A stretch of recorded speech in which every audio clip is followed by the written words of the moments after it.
It was a dark time for the United States Navy. In February 1968, 82 crew members of the USS Pueblo were just beginning nearly a year of hell.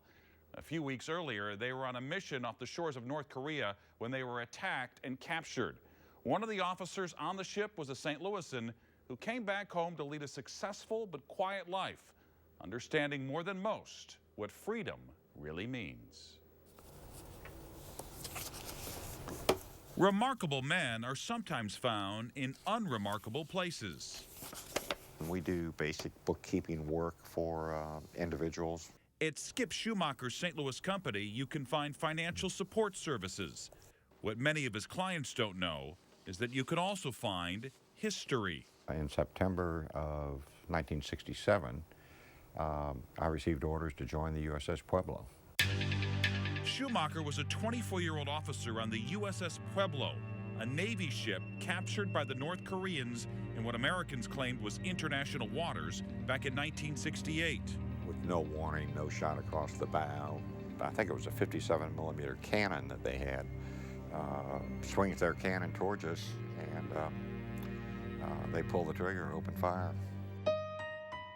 One man was killed, 82 other crew members were taken, imprisoned, and tortured for 11 months. They'd beat you for 25 minutes. They'd say, okay, now answer our question. You'd say no, and they'd beat you for another 25 minutes and so forth. The North Koreans tried to milk the incident for propaganda, but the crew resisted. For instance, when forced to pose for photos, the Americans told the North Koreans, naive about American culture, that they would show the Hawaiian good luck sign. What they really did was raise the middle finger. They were very upset about it and started what was known as Hell Week, which they really opened up on us for about 10 days. The crew was finally released in exchange for a signed statement from U.S. negotiators that the ship had been engaged in spying, an apology they later retracted. That the sailors will be put into separate buses. News Channel 5 was there when the crew finally arrived in San Diego. We even sat down with Skip's mom and dad. Because he obviously had lost a great deal of weight. He didn't look, it's kind of a black eye, and his back hurt where he'd been beaten. And a few years later, in another News Channel 5 interview, Schumacher admitted that he and several other crew members tried to commit suicide during their captivity. Given the assumption that they can get information out of you by torture, and you can't get out, that the only rational thing to do is to eliminate yourself.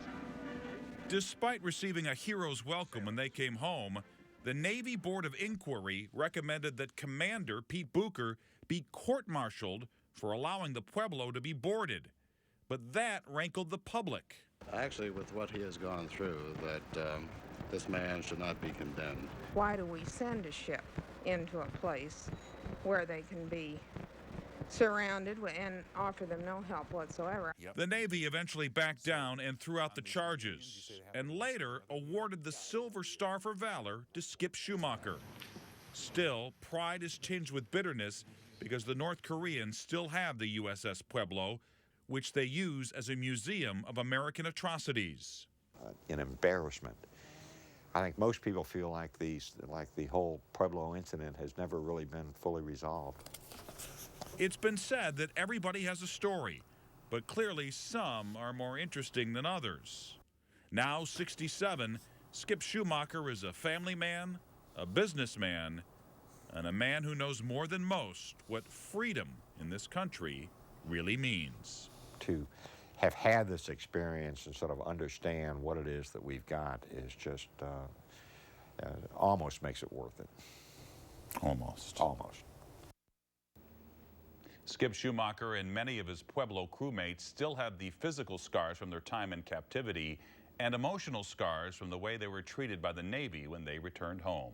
If you would like to learn more about the Pueblo, the crew members have a website. You can find the link when you go to this story at ksdk.com.